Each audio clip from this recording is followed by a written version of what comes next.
क्या आप मानते हैं कि आपकी बुद्धि, आपकी प्रतिभा और आपकी क्षमताएं स्थिर हैं और अपरिवर्तनीय हैं? क्या आपको लगता है कि या तो आप किसी काम में अच्छे हैं या नहीं और इसे बदला नहीं जा सकता? अगर हाँ, तो कैरोल डवेक की एक किताब है जिस किताब का नाम है माइंडसेट, आपके सोचने का तरीका ही पूरी तरीके से बदल सकती है। ये किताब एक क्रांतिकारी विचार पेश करती है कि हमारी सफलता और असफलता हमारी प्रतिभा पर नहीं बल्कि हमारी मानसिकता पर डिपेंड करती है। ये बताती है कि कैसे कुछ लोग मानते हैं कि वे बदल नहीं सकते जबकि दूसरे लोग मानते हैं कि वे हमेशा विकसित हो सकते हैं। ये कहानी आपको सिखाती है कि कैसे आपकी सोच ही आपकी सबसे बड़ी सीमा या आपकी सबसे बड़ी शक्ति बन सकती है। ये सिर्फ एक किताब नहीं बल्कि अपने आप को और अपने भविष्य को फिर से परिभाषित करने का एक तरीका है। तो इसको हम कुछ भागों में समझने की कोशिश करेंगे। भाग 1, 2 प्रकार की मानसिकता।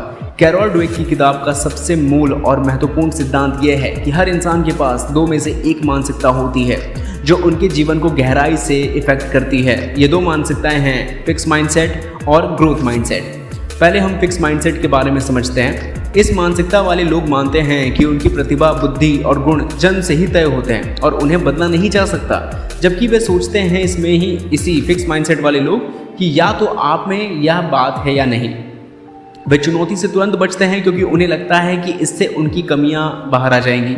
वे आलोचना को व्यक्तिगत हमला मानते हैं और उससे बचने की कोशिश करते हैं। वे दूसरों की सफलता से जलते हैं क्योंकि उन्हें लगता है कि ये उनकी अपनी कमियों को उजागर करती है।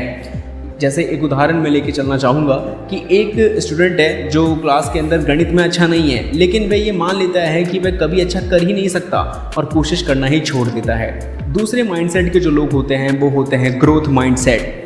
इस मानसिकता वाले लोग मानते हैं कि उनकी प्रतिभा और क्षमताएं मेहनत, अभ्यास और सीखने से विकसित की जा सकती है। वे ये सोचते हैं कि मैं अभी इसमें अच्छा नहीं हूँ लेकिन मैं कोशिश करके इसे सीख सकता हूँ। वे चुनौतियों को सीखने और विकसित होने के अवसर के रूप में देखते हैं। वे आलोचना को एक मूल्यवान प्रतिक्रिया मानते हैं जो उन्हें बेहतर बनने में मदद करती है। वे दूसरों की सफलता से प्रेरणा लेते हैं क्योंकि उनको पता है कि अगर वे मेहनत करें तो वो सफल हो सकते हैं। उदाहरण के लिए एक एथलीट जो एक खेल में अच्छा नहीं है, वह ये मान लेता है कि कड़ी मेहनत और अभ्यास से वह बेहतर हो सकता है और लगातार प्रशिक्षण करता है। डवेक बताती है कि हमारी सफलता और खुशी का सीधा संबंध इस बात से है कि किस मानसिकता को हम अपनाते हैं। इसके दूसरे भाग की बात करें जो कि है फिक्स्ड माइंडसेट की चुनौतियां। कैरोल डवेक इस भाग में विस्तार से बताती है कि एक फिक्स माइंडसेट वाले लोग अनजाने में खुद को कैसे नुकसान पहुंचा देते हैं। यह मानसिकता उन्हें सफल होने से रोकती है और उन्हें असंतोष की भावना से भर देती है। यहाँ कुछ मेन चुनौतियाँ हैं, जैसे चुनौतियों से बचना। फिक्स माइंडसेट वाले लोग मानते हैं कि उनकी क्षमताएं सीमित है, इसलिए वे उन चुनौतियों से दूर भागते हैं जो उनकी क्षमताओं को परख सकती है। वे ऐसी परिस्थितियां चुनते हैं जहां वे पहले से ही सफल होने की उम्मीद करते हैं। ऐसा करके वे कुछ भी नया सीखने से खुद को बेहतर बनाने के अवसर को एकदम ही खो देते हैं। वे ये नहीं समझते कि सीखना और बेहतर होना तभी संभव है जब हम अपनी सीमाओं से बाहर निकलें। आलोचना से डर। इस मानसिकता वाले लोग आलोचना को एक व्यक्तिगत हमला मानते हैं। जब कोई उनके काम या प्रदर्शन पर टिप्पणी यानी कमेंट करता है तो वे इसे अपनी प्रतिभा पर एक नकारात्मक फैसला मानते हैं। इसलिए वे आलोचना से बचने की कोशिश करते हैं जिससे उन्हें सुधार करने का मौका नहीं मिलता। वे नहीं समझ पाते कि आलोचना एक मूल्यवान साधन है जो हमें हमारी कमियां दिखाकर आगे बढ़ने में मदद करती है। दूसरों की सफलता से जलना। एक फिक्स माइंडसेट वाला व्यक्ति दूसरों की सफलता से प्रेरित होने के बजाय चलता है। वह सोचते कि अगर इस तरीके से अगर ये सफल हो गया तो इसका मतलब ये है कि उनके पास भी प्रतिभा की कमी है। वे ये नहीं देख पाते कि दूसरे की सफलता उनकी अपनी कमियों के बजाय उनकी कड़ी मेहनत और प्रयासों का परिणाम है। ये सोच उन्हें अकेला और असुरक्षित यानी जिसको हम अनकंफर्टेबल या अनसिक्योर भी कहते हैं। प्रयास का तिरस्कार। इस मानसिकता वाले लोग मानते हैं कि अगर किसी काम में ज़्यादा मेहनत लगता है तो इसका मतलब है कि आप में उस काम के लिए स्वाभाविक प्रतिभा की कमी है। वे सोचते हैं कि महान लोग आसानी से सफल हो जाते हैं बिना ज़्यादा मेहनत किए।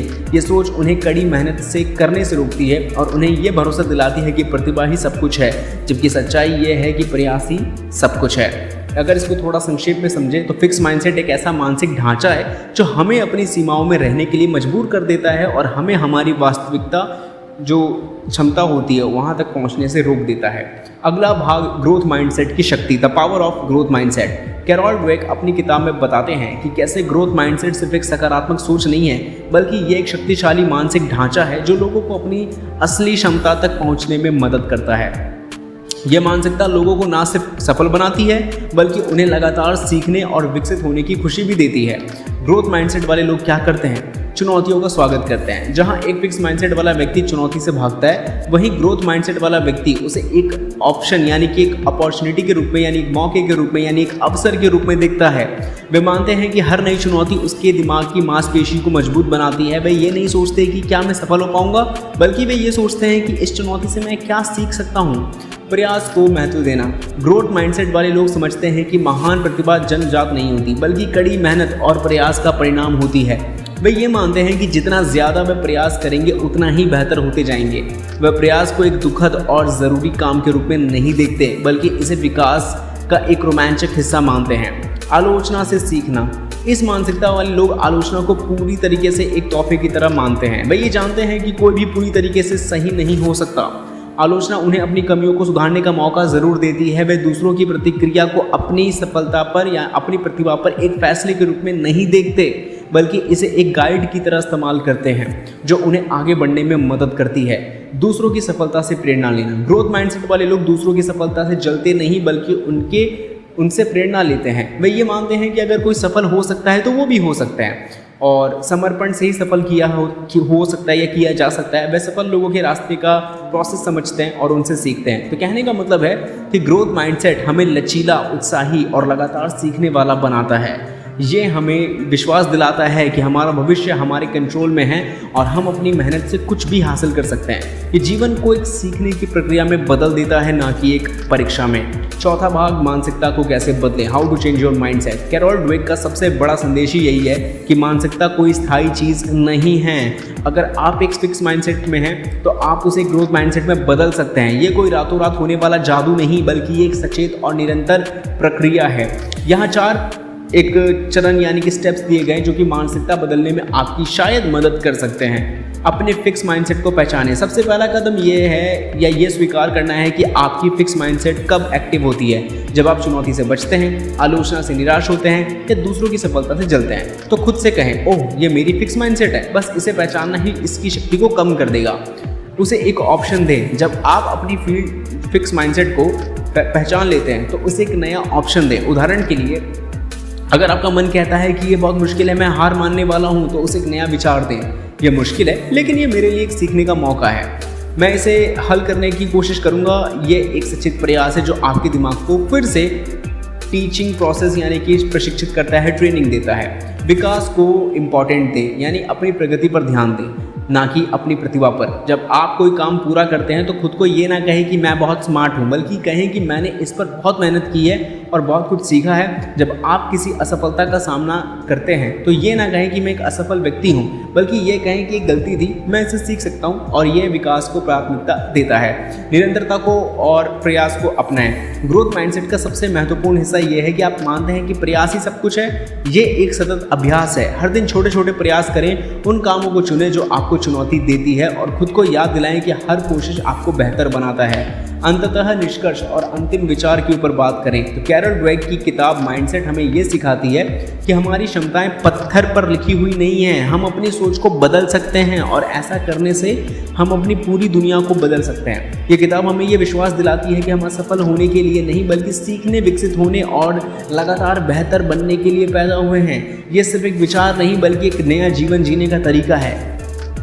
तो उम्मीद करते हैं कि आपको ये बुक समरी पसंद आई होगी। कुछ भी पूछना हो कमेंट्स में लिख के पूछ सकते हो।